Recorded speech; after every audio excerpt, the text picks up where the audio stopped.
Good afternoon, everyone. I'm Neil Love from Research to Practice, and welcome to Selection and Sequencing of Therapy for Metastatic Triple-Negative Breast Cancer. We have a great faculty today, Dr. Anna Garrido-Castro from the Dana-Farber Cancer Institute in Boston, and Professor Peter Schmid from the Barts Cancer Institute in London. This is the first time we've shown this, but I just kind of want to make people aware of when we do these live events, that's just the beginning for us. We then take that content, and now we have multiple ways that we're distributing it through our podcasting, through streaming platforms, our app, website, and a lot of other innovative ways to put out this content that we're getting here. We put out a couple hundred hours a year of that. Today, we're here to talk about metastatic triple-negative breast cancer. And as we do many times, we'll be bringing some real cases from clinical practice. We will be discussing the use of non-FDA approved agents and regimens. So please refer to the official prescribing information for more. So as we've done many, many times since the beginning of the pandemic, we met with a bunch of community-based medical oncologists. Most of these are general medical oncologists. Dr. Zelkowitz is in the community but focuses on breast cancer. We asked them for cases of metastatic triple-negative disease and particularly questions to ask the faculty. And so that's really going to form sort of the background of what we're going to talk about here today. We're really going to make rounds with our faculty and hopefully get through 8 cases. But I want to just sort of take a breath before we get started because maybe Peter wasn't quite as aware of this, but Anna, I know you as a lifelong Patriots fan are aware that we're finally, after 6 months of watching, Bobby Flay cooking shows, I think I've seen every single one of them now. Finally, football's coming back to us here in the United States. This coming Sunday, my University of Miami team's going to be playing Notre Dame. I'm all excited about that. And, thinking about football, one of the things I was thinking about is some of the legends you see in football. For me, here coming to Miami to do my training and oncology fellowship in the late 1970s, I got exposed to, a couple of the legends in oncology, in football, Dan Marino from the Miami Dolphins and Bernie Kosar. Dan Marino came to Miami in 1983, and Bernie Kosar led the University of Miami to a championship in 1983. But shortly after that, we started our group here, and for the first 10, 15 years of our work, we mainly focused on breast cancer.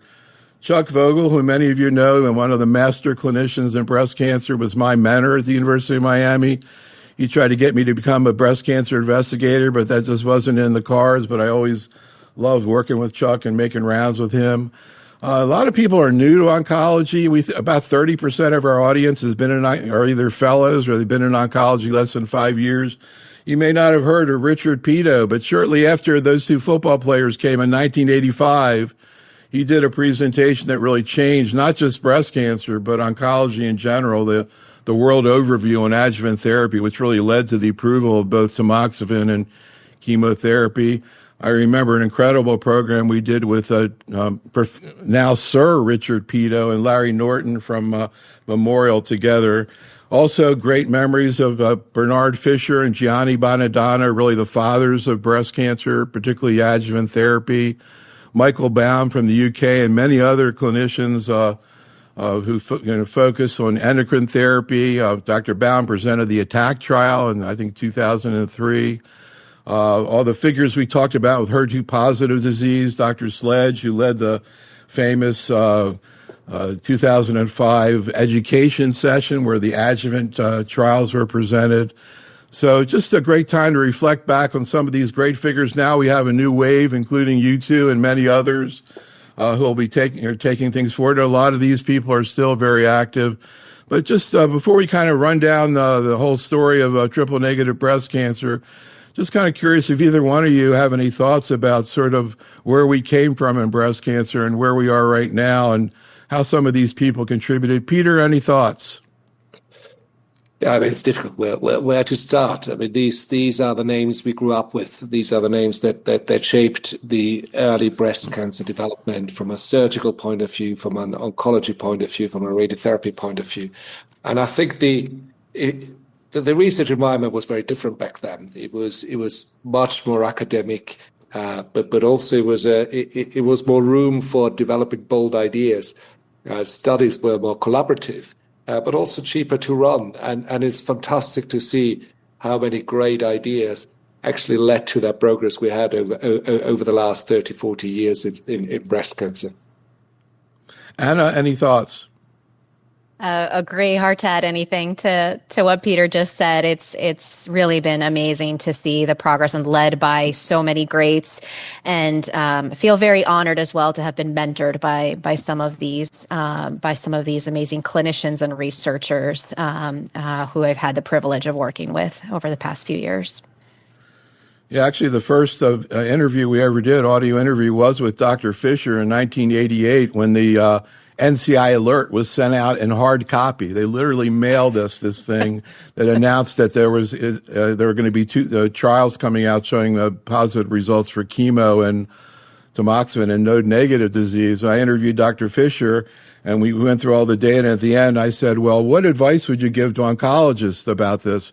And, he was a little bit of a gnarly guy, and he went, I'm a researcher. I don't tell people how to practice. And I was like, wow, what am I going to do? And then I thought for a second, I said, well, what are you going to do in your own practice? He goes, well, of course, I'm going to use it. Look at the data.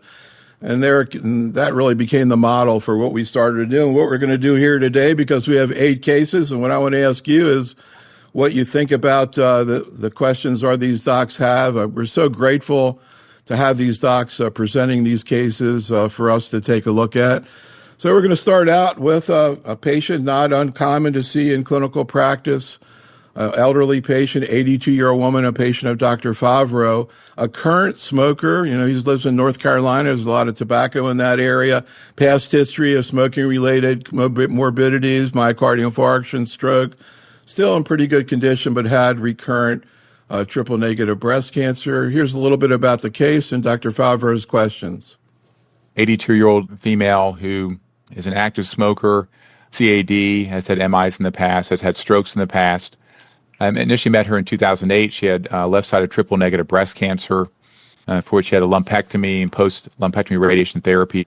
We treated her with adjuvant TC times 4. And the same left side, she had a new primary develop in 2024. It was 8 millimeters in size. It was triple-negative and HER2-0, lymph node negative. She developed a stroke around that time, which delayed her potential for surgery. I actually treated her with carbotaxol neoadjuvantly. She wanted to have a lumpectomy. She still had residual disease there. At that point, she's been through a lot. She decided she didn't want to take adjuvant capecitabine. And within a few months of undergoing surgery, she developed metastatic disease. She actually developed worsening neck pain and back pain. And on imaging, she has extensive bone-only metastatic disease in multiple areas of her spine and hip and pelvis. That's painful. She's currently receiving some radiation therapy to her cervical spine. The question is, what would be a potential option for her? I'm cautious about her because of her age and her multiple medical problems. Her functional status is actually pretty good, but she's been smoking since she was a teenager, actually, and so she really is just kind of basically refusing to quit. So she continues to smoke. I don't think she would agree to or really tolerate chemotherapy, but would there be a possibility of using a dose-reduced sacituzumab plus pembrolizumab for somebody like this? The questions that then come up with her are, with her active smoking status, we have to be careful about pneumonitis, which I think is definitely one of the most feared side effects of immunotherapy and antibody-drug conjugates. So, and I should say, too, at the time I chatted with him a couple weeks ago, he did not have a PD-1 level back, but I'm curious if it is positive, whether you'd be thinking about, adding an IO in this patient. And in general, what your thoughts are. It's much more common to hear a story like this in lung cancer. I don't know how often you see current smokers with breast cancer, but any thoughts, Anna, about this case and his questions? Yeah, no, this is an excellent case, and it's true. This patient developed recurrence, what sounds like about with a 4-month disease-free interval, so rapidly after surgery and after having received prior taxane and platinum therapy. So we'd definitely discuss systemic therapy options, and in this setting of recurrent disease and no prior immune checkpoint inhibition. So I think testing for PD-L1 certainly is appropriate, and if PD-L1 positive, one could consider the combination of pembrolizumab. And here, given some of the emerging data from ASCENT-04 and also taking into consideration the rapid relapse from prior therapy and carboplatin and taxane-based therapy, I think it depends on the patient, the comorbidities and concerns in terms of tolerance to prior therapy. But I think considering dose-reduced sacituzumab govitecan would be reasonable in this setting. Again, in a patient who is interested in pursuing systemic therapy. In this setting. And it sounds like overall performance status has been good, but there are these concerns with some of her underlying comorbidities. But I do think in a setting of PD-L1 positive recurrent disease with rapid disease-free interval, this combination could be considered. And if PD-L1 negative, then would likely consider dose-reduced sacituzumab as an option here. There are other chemotherapies that could also be discussed with the patient, eribulin among others. But I do think that here I would discuss the TROP2 ADC. And Peter, we always say, reimbursement issues aside, because depending upon what country you're in, you may be able to access things, but sort of theoretically, I'm curious, so before we get into the ASCENT data, any thoughts, Peter, about this case? And also in the chat room, Dagmara says something I wasn't aware of. ESMO guidelines in the elderly suggest omitting carbo, but giving paclitaxel plus or minus pembro. Is that something you ever do, Peter? And any thoughts about this case? Yes, I think in a patient of this age with multiple comorbidities, it's all about tolerability and how fit is the patient and what treatment can she ultimately tolerate. I don't share the concerns too much around her smoking, and I think the risk of substantial pneumonitis with checkpoint inhibitors isn't particularly high. And Neil, you mentioned the lung cancer data. We know that lung cancer patients do quite well with immune checkpoint inhibitors. So that is, for me, not a reason not to give a checkpoint inhibitor. The second concern around and what Dr. Favaro said was not giving chemotherapy, but giving sacituzumab.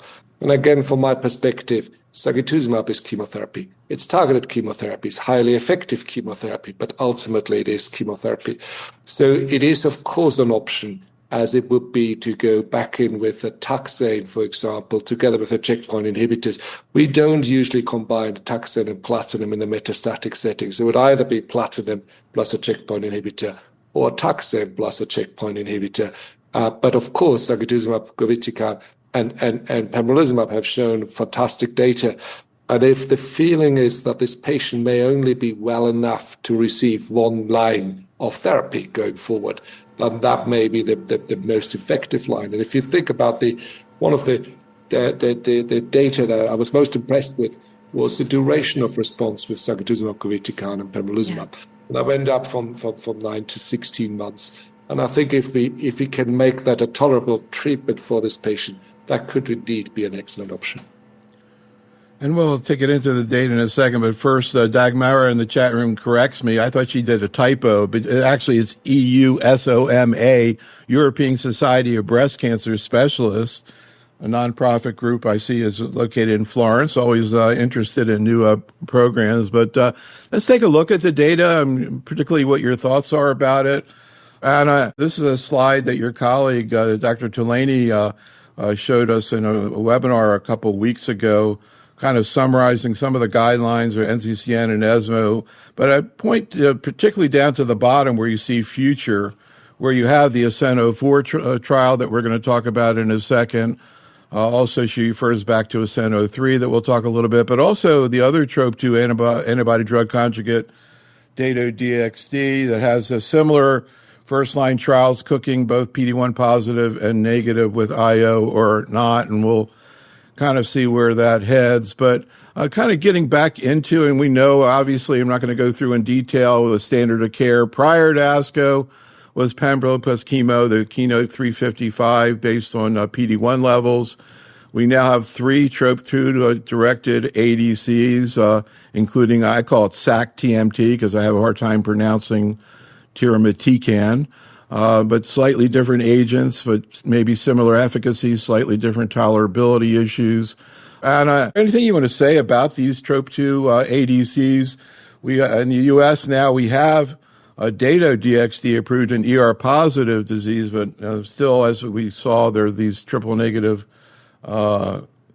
programs there. So, Anna, any thoughts about these 3 TROP2 ADCs and where they are and where you see them heading in breast cancer? Yeah, it's a great question.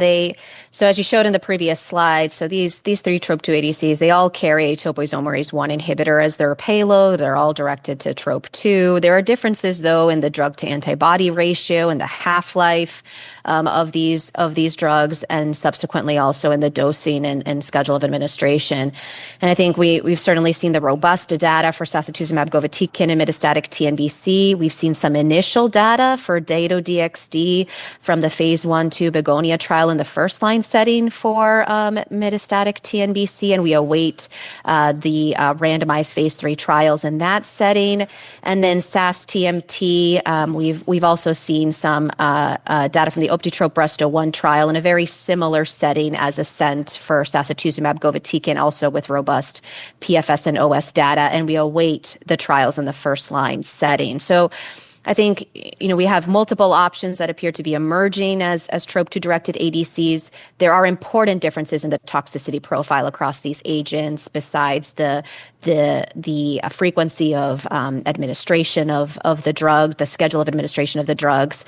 I think it's very important to note those differences in toxicity profile, with SG being neutropenia and diarrhea being some of those more frequent toxicities, Dato-DXd having those special adverse events of interest, including ocular surface toxicity, mucositis, and of course we need to monitor closely for ILD or pneumonitis. And then with SAS-TMT, the toxicity profile seems to be somewhat in between SG and Dato-DXd, also with mucositis and hematologic toxicity. So I think more to come, not just on the efficacy of these agents in the first-line setting, but also about strategies to try to improve tolerability to all.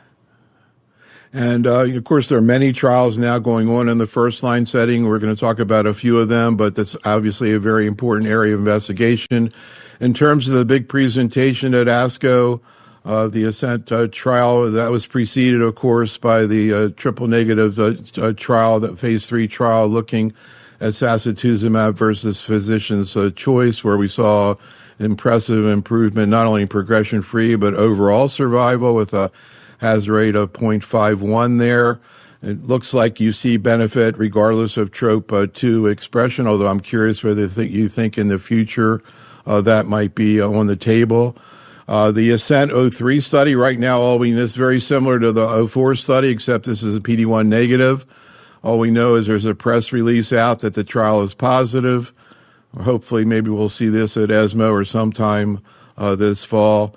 But Peter, of course, here's the presentation everybody's talking about, the ASCENT-04 Keynote D19 study, comparing SG plus Pembro to chemo plus Pembro. And again, at this point, we're seeing a progression-free survival, no survival benefit, but yet there's a crossover that has to be considered. And we know there, as we were just talking about, there's a lot of effort now being looked at of combining IO and ADC. And bladder cancer, first-line therapy now is ADC and enfortumab vedotin plus pembrolizumab. We'll see if that's a reality now for breast cancer. Peter, any thoughts about ASCENT-04 and ASCENT-03 and how you see it affecting treatment decisions now and maybe moving forward?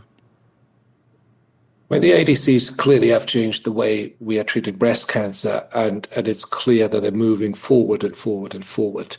What has always impressed me is not just the long time they work, but also the response rates. And if you look at metastatic disease, and going back to the first case we discussed, this was a patient with symptomatic disease. We only improve her quality of life if we make the cancer smaller. So the just looking at PFS is important, but if you have a substantially higher response rate, as we see with those ADCs, patients will ultimately have a better quality of life and also often be able to have better access to subsequent treatments.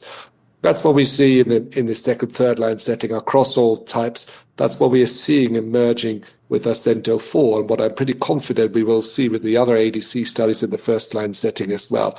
So we will see a PFS benefit. We also will see better response data.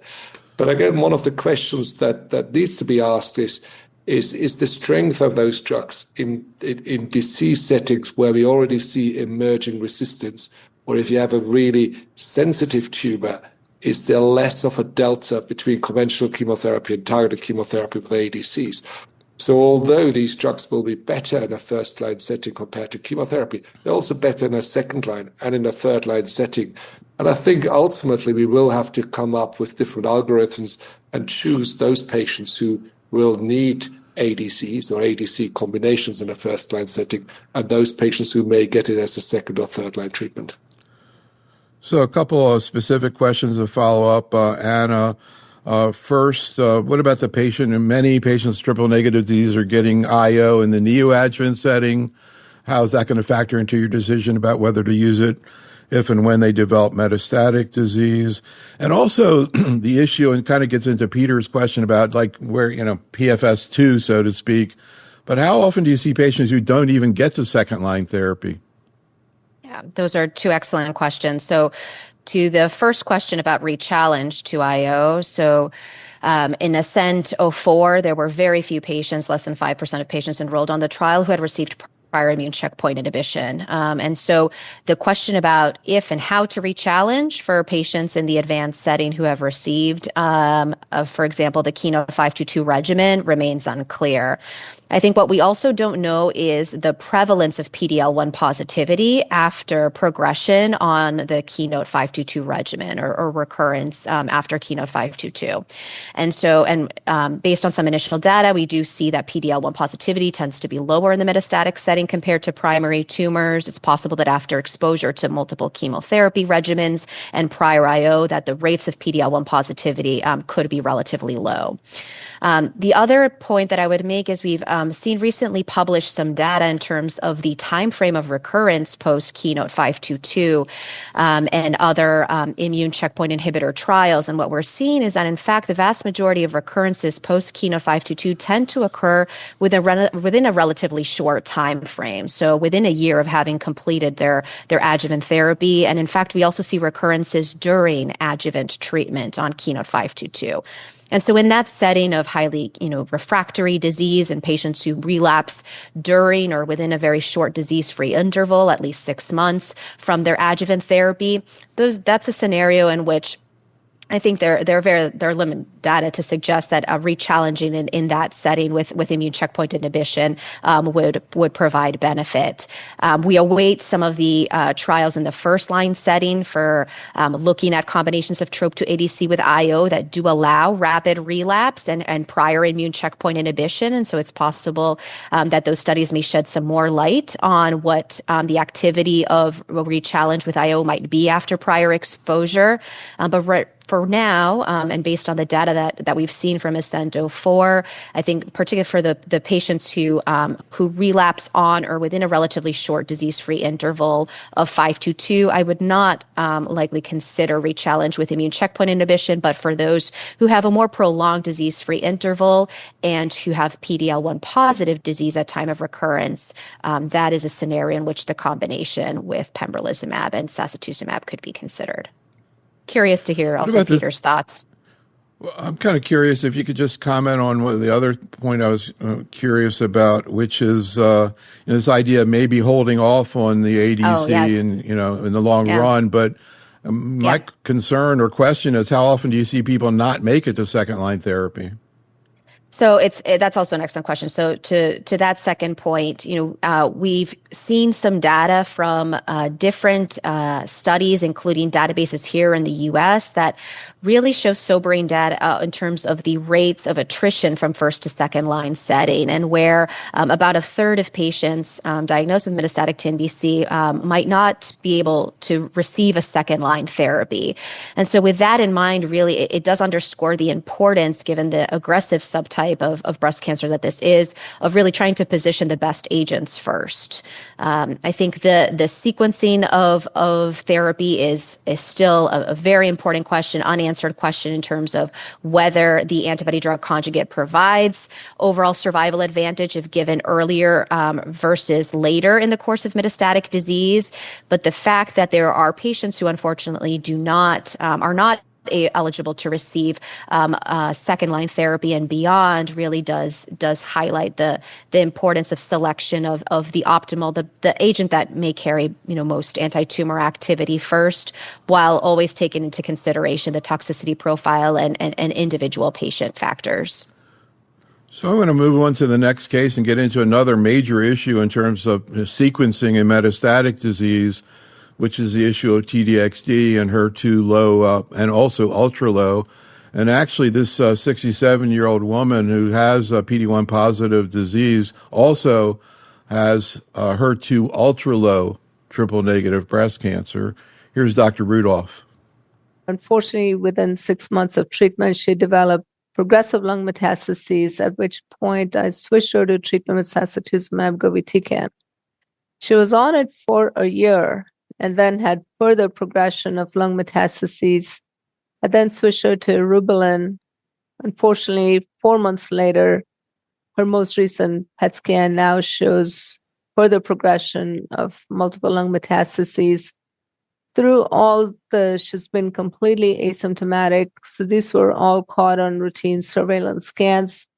She has no other sites of disease.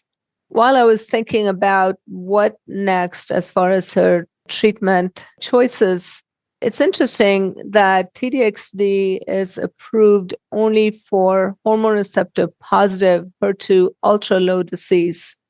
It is not approved for hormone receptor negative HER2 ultra low disease. And I wanted to see if there is any data for use in this setting. Is there any reason to believe that it would not work in a hormone receptor negative HER2 ultra low disease? And this population certainly was not looked at also in the Destiny Breast 06 trial. My last question for triple negative breast cancer population is they are at a very high risk for brain metastases, similar to HER2 positive disease, although not to the extent of 50%. Regardless, do experts routinely do brain MRI for surveillance of brain to look for metastases in this population? And if so, how often?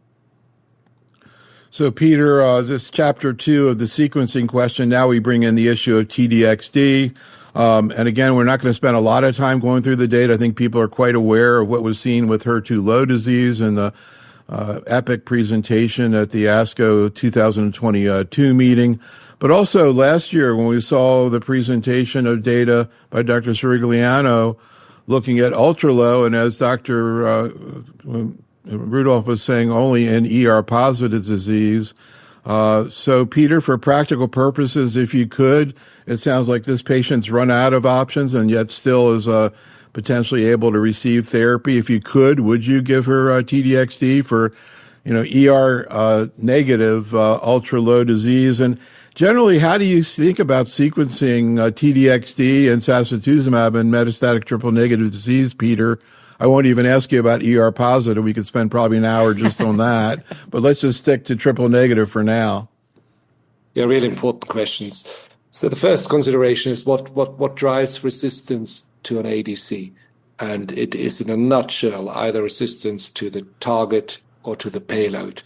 Now, if patients had sacituzumab govitecan, it makes for me perfect sense to try to switch to a different ADC that targets has a different target, because we see that the resistance is probably more often driven by the payload rather by the target, but still we haven't got many different payloads available.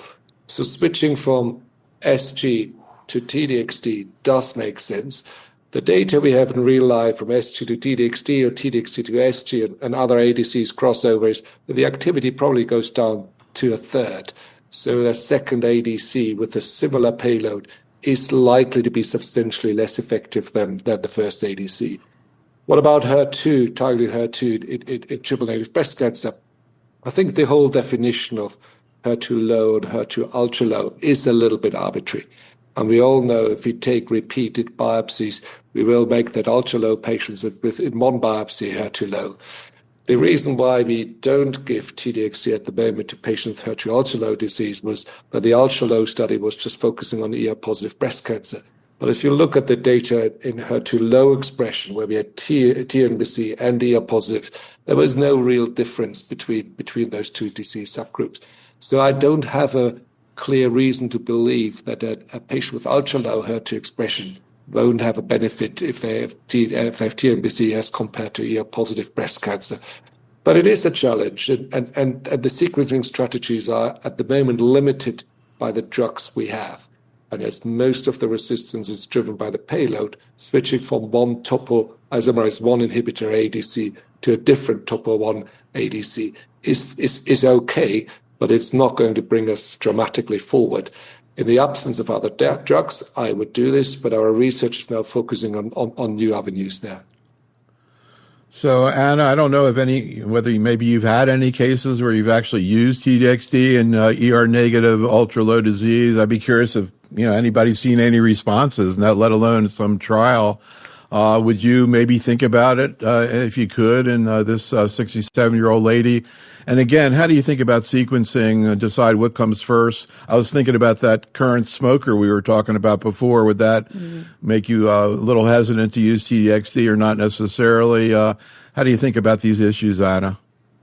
Yeah, no, these are excellent questions. I think as Peter noted, given the activity that we've seen for TDXD in both HER2 low and HER2 ultra low ER positive disease, and the data for hormone receptor negative HER2 low disease really does mirror the HER2 low hormone receptor positive data from DB04. There's no reason to think that TDXD could not have activity in a patient who has ER negative HER2 ultra low disease, and we know about the challenges with interpretation of HER2 and the variability and heterogeneity. Even when biopsying the same site at the same time in different areas of same anatomic site, we see different scores of HER2. I think the challenge is that it is not currently endorsed by guidelines or in the label, and so coverage of the medication could be challenging in an ER negative HER2 ultra low setting.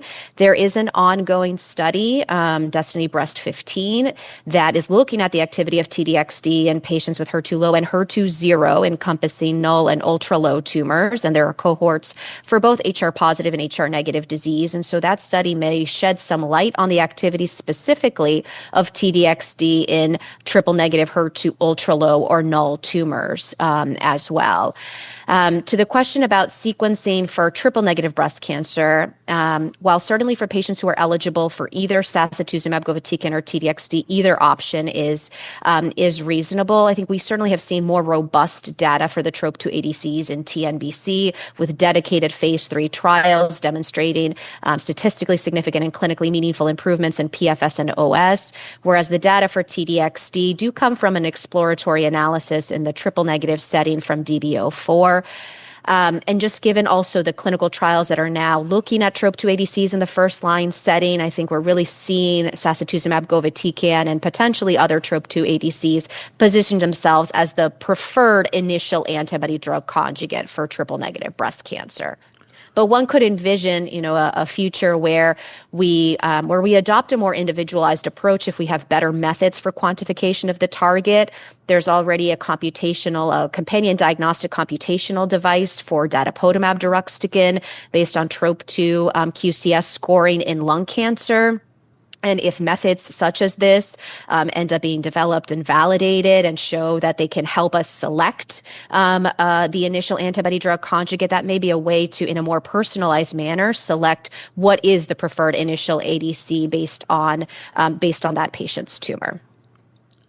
All right, well, I'm going to pick up the pace a little bit and start to go through these cases a little more rapidly. Each one has a different issue. This next case from Dr. Zelkowitz, a very interesting question. 68-year-old woman who initially gets treated for localized triple-negative breast cancer with chemo IO, but unfortunately is diagnosed with myocarditis during that time. Here's Dr. Zelkowitz. Very locally advanced cancer, biopsied, and ER0, PR0, HER2-0. She got classic chemo, and very shortly after starting the AC developed either myocarditis or decrease in conjection fracture.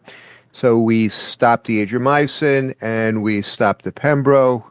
Interestingly enough, she went to the operating room. She had just residual DCIS, received her PMRT, did not continue on pembro because of the possibility of myocarditis. I see she presented 2 years later with fulminant metastatic disease, including pleural effusions.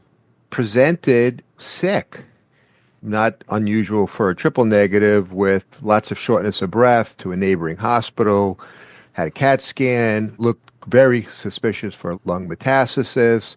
She had a PET scan, bone and adrenal disease confirmed, brain was negative, cytology was performed, ER0, PR0, HER2-0, PDL positive. Again, she was sick. I started her on SASI, and her repeat echo was 49%. She just began her second cycle. She actually is feeling better already.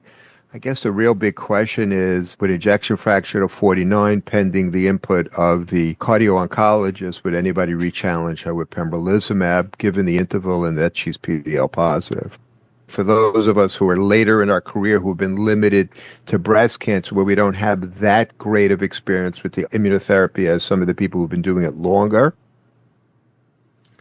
So, Peter, any thoughts on what your experiences are in terms of cardiac issues with IOs, and also in trying to balance out the question of whether or not to re-challenge with an IO after this history, and you have to take into consideration the potential benefit, the prognosis. Any thoughts about this case, Peter? So clinically relevant cardiac involvement or cardiac toxicity with checkpoint inhibitors is relatively rare. In the last years, however, we have had a major driver of cardiotoxicity or cardiac issues with COVID-19. And in our practice, I've seen probably 50, 60 patients in the last 4 or 5 years with pericarditis, myocarditis, or perimyocarditis. And then the 10 years before, we had not a single patient.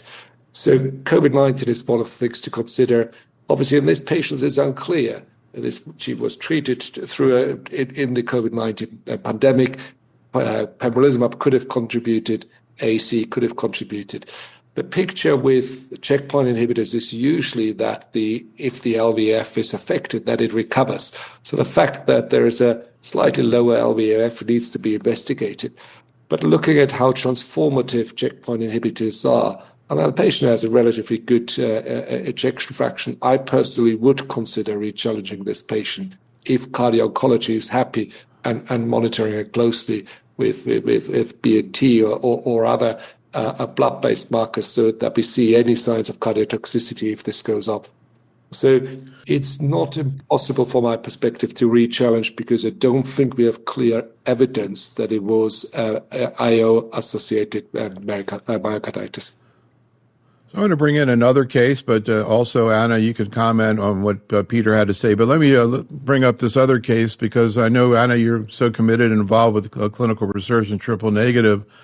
One of the issues comes up, what about some of the strategies we're seeing outside of triple negative? Will they work? I've seen CDK looked at in triple negative and other ER-positive strategies.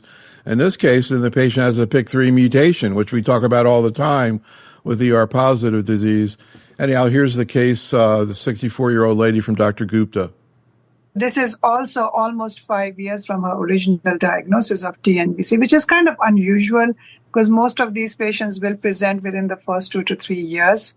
So my first question is, what would the faculty recommend now in the first-line metastatic setting? Her NGS shows that her CPS score is 0, so she will not be able to get pembrolizumab. She is HER2 low, MSS stable, TMB low, but oddly, she has a PIK3 mutation, which we normally see in more of the hormone receptor positive breast cancer rather than the TNBC. So the immunotherapy is out.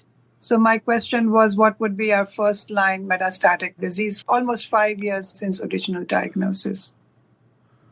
Also, Anna, makes me think a little bit, kind of maybe weirdly, about the Patina study where we saw CDK effective in HER2 positive disease, something we don't really think about. I never thought about PIK3, capivasertib, for example, and triple negative. Do we know anything about that?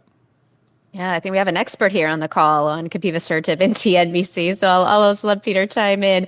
But unfortunately, the studies in triple-negative breast cancer with agents targeting the PI3 kinase pathway, unfortunately, have not panned out and demonstrated significant improvements in the phase 3 studies for PFS and OS. And so, part of this may be related to developing better PI3 kinase targeting agents, the type of alterations that we see in TNBC.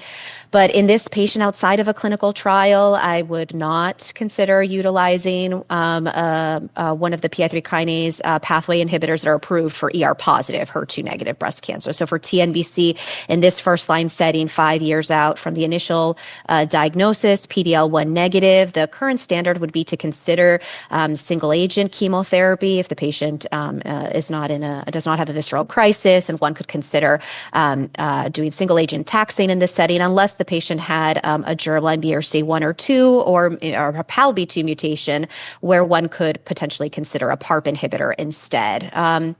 But I don't know, Peter, if you have other thoughts in terms of targeting the PI3 kinase pathway here in TNBC. Yeah, it's a story that I still feel very sore. I spent years trying to research this. We did 2 randomized phase 2 trials with 2 different AKT inhibitors that both showed a very strong signal in PFS and OS. When we moved into phase 3, unfortunately, those trials were negative. And the capivasertib trial with nearly 800 patients is interesting if you look at it in detail, because the primary endpoint was overall survival. There was no benefit. If you look at the secondary endpoint, which we chose for a number of reasons to be PFS, actually, if we had chosen that as a primary endpoint, it would have been significant. But you can't change your statistical design afterwards.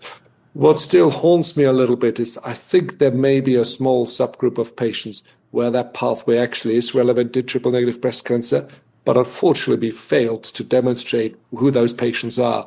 And therefore, at the moment, there's no role for AKT or PI3 kinase inhibitors in triple-negative breast cancer, possibly because we just couldn't identify the subgroup well enough that benefits from it. So, Peter, I don't know if I told you, but our group actually did a CME program at the AUA, American Urologic Association, on AKT inhibition in prostate cancer, because there's a press release out there that there's a positive trial, and the urologists are like, what are AKT inhibitors? But anyhow, it's another story. I want to bring in another great case, and I really appreciate Dr. Lee presenting this. Interesting situation that I thought came up with an innovative approach, and wants to see what you think about it. It really gets into the issue of oligometastatic disease, because this patient had recurrent triple-negative breast cancer, but it was only confined to contralateral neck nodes. Here's what Dr. Lee did, and he wants your thoughts about it. About a year and a half later, she developed isolated metastatic disease to her left neck. Interestingly enough, her breast cancer was actually the right breast. Her PET-CT scan only showed disease to the neck. So she underwent a left neck dissection and a radiation. Technically, she has metastatic disease, even though she went through salvage surgery and radiation. So I started her on sacituzumab and govitecan after she completed radiation therapy. And she's been on therapy now for about 3 months, and she just got a restaging scan, and it looks good. How long would you keep the patient on sacituzumab govitecan? She technically had definitive treatment for oligometastatic disease, but she was metastatic.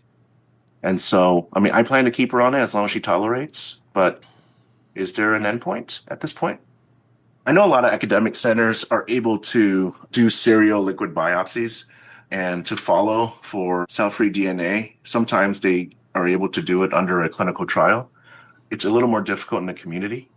So I guess my question is, if they had a patient that had quote, quote, definitive treatment, and yet the ctDNA either came back positive or remained positive, would it influence them to either keep the systemic therapy on? So, Anna, I guess I've heard the term pseudo-adjuvant therapy when you have stage 4 NED after surgery. Obviously, we don't have a lot of clinical research data, or maybe there's more than I'm aware of, but any thoughts about this kind of a strategy? Is it too aggressive? And do you think cell-free DNA should have a role or potential role in a situation like this? Yeah, this is an excellent question. I think so. With the development of this is in essence distant nodal disease, metastatic disease, and there is likely micrometastatic circulating disease. So, while the patient has undergone quote unquote definitive local regional therapy to those cervical nodes, if the patient is now on sacituzumab govitecan, I would likely continue that and continue to scan the patient regularly, and would continue that for the time being indefinitely while the patient appears to be tolerating therapy well, and the scans don't show evidence of progression either. But I do think that this is a scenario where ctDNA can be particularly helpful. Sacituzumab govitecan obviously comes with side effects, and at some point there may be a discussion with the patient about whether to stop therapy after having been on treatment for a prolonged period of time. And here the role of ctDNA may be helpful, where if you have clearance of ctDNA and ctDNA has become negative, there may be potentially that could help support the provider and the patient in the decision to potentially stop therapy or at least take a break from therapy in the future, and then continue to monitor ctDNA in addition to scans to see if there are any changes. So, Peter, I was looking at your face while he was presenting the case, and I was trying to read what you were thinking, but I am curious what you think about this. Also, it kind of reminds me a little bit about the issue of people presenting with de novo metastatic disease and, what you do about the primary. Do you ever operate on it? Any thoughts about these scenarios, Peter? So if you start with this patient, I think it's a data-free zone, but we often just give local therapy and then sit tight and wait. And it comes back to what do you want to achieve with systemic therapy? We ultimately want to keep the disease controlled for the longest possible time and maintain and improve quality of life. So we have a number of patients where we could hold back with systemic therapy for 6, 9, 12 months before we ultimately will have to start patients on therapy. The second consideration there is we are playing a card at a time when we may not have to play that card. And resistance may develop at a time where we actually don't need to play this card yet. So it's obviously always very subjective. Which patients do we select? Which patients do for systemic therapy, which not cfDNA may help. But we often sit tight, monitor those patients very closely, and only start with systemic therapy when local treatment can't hold this anymore. With your second question, when do we deal with the primary tumor in patients with metastatic disease? I think it comes down to where the bulk of the disease is. If it's a patient with one tiny bone met and a huge primary tumor, and where we are likely to run into trouble over time in terms of symptoms, tumor breaking through or infiltrating the plexus, I think in those situations there's a clear benefit from a quality of life point of view later on, not necessarily from a survival point of view, but we can stop possible complications. Whereas in a patients with extensive liver and lung metastases, operating the primary tumor will not give any benefit. So it's a very individual decision. The trials overall failed to show an overall survival benefit, but I don't think that's necessarily the key endpoint for this question. Yeah, certainly local control is something very important to consider. Let's go into another case, and we're going to get a little bit more into the issue of tolerability and toxicity in the triple negative metastatic setting. This is a young patient, 43 years old, but she actually had had 4 prior lines of chemotherapy by the time she got sacituzumab and really had a lot of problems with cytopenias. Here's Dr. Rodriguez. She was able to get some improvement, symptomatic improvement with the neck adenopathy reduced significantly, and her bone lesions also regressed, and she had symptomatic improvement in terms of pain. But she had had a lot of chemotherapy prior to this, and she was having a lot of cytopenias around the time that we started. Throughout the course, she needed growth factors. Mucositis was also something that we had to deal with. And I have to say that we were not as proactive as we could have been at the beginning to prevent that. So some of the treatments were delayed because of mucositis. A young 43-year-old woman who has had 4 lines of chemotherapy doesn't have a good bone marrow. So she needed growth factors from the beginning. And that is part of our plan now. Also for mucositis, we're, seeing washes and giving antidiarrheal agents so patients can manage symptoms better throughout the course. So I was kind of surprised to hear about the mucositis. I've heard about that with Dato-DXd, but I don't know. I'm curious what your experience is, whether you also see with sacituzumab, and also the issue of the tolerability issues with sacituzumab. Now, again, some of these patients are going to be getting it first line, and this becomes even more important. And also what your thoughts are about this PRIMED study that looked at preventive use of growth factors and antidiarrheals, where they did see less toxicity, but I'm not sure exactly how that translates to clinical practice. So any comments about the case and also your experience with tolerability issues with sacituzumab? Have you ever seen mucositis, for example? Yeah, no, this is a very important point. So the more frequent side effects that we see with sacituzumab govitecan are hematologic toxicity, and in particular neutropenia and diarrhea. Mucositis is not as common, though can be, as we see it with multiple chemotherapy agents. And so the rates of mucositis with Dato-DXd or SAS-TMT, the other TROP2 ADCs that have been reported, are much higher. And in fact, primary prophylaxis is recommended with those agents using mouthwash at least 4 times per day. So in somebody who's developed mucositis, such as in this case, I think optimizing management certainly is key. From a hematologic perspective, I think this is a very important point about use of primary prophylaxis in patients at high risk of severe neutropenia. So obviously we tend to use with sacituzumab govitecan if a patient has developed neutropenia as secondary prophylaxis, short-acting growth factor support on days 2 through 4, and then long-acting growth factor support on day 9 of each cycle of SG. But in patients who are at particularly high risk of severe neutropenia, and that includes patients of older age, with comorbidities, poor performance status, patients who, the bone marrow has been exposed to many cytotoxic agents before, who have history of neutropenia, these are instances in where utilizing primary prophylaxis is key. And so in a heavily pretreated setting such as this, I think primary prophylaxis is very important. And also now, as we potentially see these antibody drug conjugates move into the first line setting, but with many patients receiving chemotherapy in the neoadjuvant-adjuvant setting and regimens such as Keynote 522 that carry multiple cytotoxic regimens, I think this is also very important to consider. And then the PRIMED study. So this was a very nice study that looked at primary prophylaxis with growth factor support for neutropenia, and then also with loperamide for diarrhea. We typically we've talked about the management of neutropenia from a diarrhea perspective. We educate patients about use of antidiarrheals and promptly reporting any GI symptoms that they do develop with sacituzumab govitecan. Some institutions do also administer atropine to prevent rapid onset of diarrhea with SG. I think this depends a little bit on the patient profile as well. But use of loperamide and other antidiarrheals is needed. The education is key for management of these side effects. So, Peter, again, any thoughts and maybe recount some of your experiences in terms of tolerability, toxicity with SASI, but also, when you start thinking about combining sacituzumab with an IO, I was kind of remembering thinking about, for example, pembro, lenvatinib, where you can get diarrhea from either one. Do you see any situations where if you're going to be giving an IO like Pembro with SASE where maybe it might be a little confusing, like diarrhea, which one is the causative agent?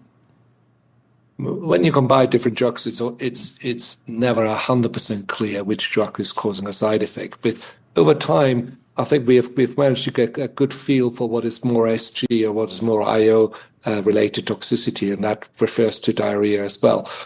With the ADCs, our experience is that we had a huge learning curve. And 6, 7, 8 years ago, when we started working with ADCs, we saw substantially more toxicity than we see now. For example, diarrhea is something we see very infrequently now with sacituzumab govitecan, and this is down to the prophylactic use of triplet antiemetic prophylaxis, which obviously is constipating as a side effect, plus a very early use of loperamide. And as a result, diarrhea doesn't play a huge role anymore, whether we give it alone or in combination with checkpoint inhibitors. We're also increasingly moving towards primary prophylaxis with GCSF. And so the two primary toxicity factors of SG, diarrhea and neutropenia, in clinical practice play a relatively low role for us. Finally, we haven't, I may have missed it in the presentation, but we also obviously have the option of reducing the dose. And that's very clearly outlined. We know that the drug is still highly effective if you go down to 7.5 or even 5 milligrams per kg. And that together with optimal supportive care leads to a situation where practically all patients will cope well with this drug. Yeah, and you heard this patient was on SASE for a year, I think did have dose reduction, had tumor-related symptoms that were improved, so a really critical strategy. Let's try to go through one more case and get into something that was mentioned earlier by Dr. Rudolph, the issue of brain mets and also screening for brain mets. This is a 76-year-old woman, ER-negative, HER2-low breast cancer. So now we have the consideration of TDXD and issues related to the brain with an isolated brain metastasis. Here's Dr. Gupta again.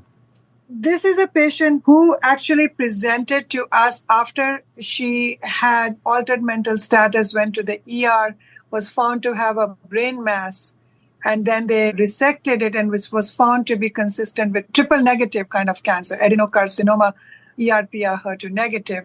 And the only other history that we had was that in 1981, she had a right breast mass for which she had mastectomy done, did not have any treatments at that time in the adjuvant setting. We later on found that she had a cystosarcoma phylloides.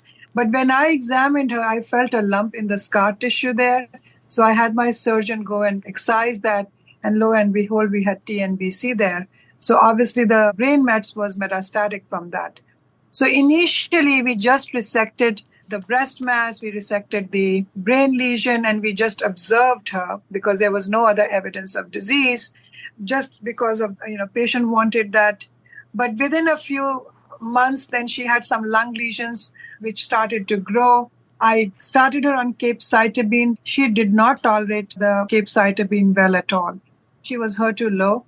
So I talked to her and said, TXT would have some brain penetration, so that may be a good option for her for systemic and brain mets control. So we started that on her. So I just kind of wanted to ask the faculty of any opinion about these type of cases, any recommendations for her treatment. Anna, any final thoughts about this case and also the issue, as she was alluding to, of a response in the brain? Certainly with HER2 positive disease, we see great responses at TDXD. What about in HER2 low disease? And any thoughts about this case?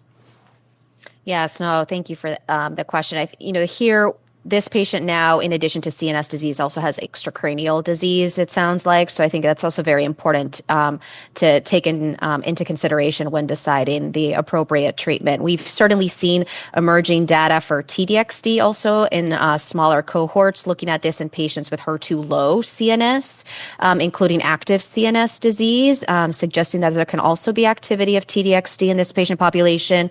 And we're also starting to see some data for the TROP2 ADCs, We know that SG also has CNS penetrance, and there are some ongoing clinical trials looking at both SG and Dato-DXd specifically in patients with central nervous system disease. So, in this case, I certainly would certainly consider the options. But in addition to the CNS, the presence of CNS disease, I think that the extracranial disease we also have to think about as well. That's a great point, and we're going to bring this to a close. Anna and Peter, thank you so much for working with us today. Special thanks to the docs who presented cases. We're so appreciative of their interest in trying to educate us. Audience, thank you for attending. Have a great day. Thanks so much, Anna. Thanks, Peter. Thanks. Thank you very much.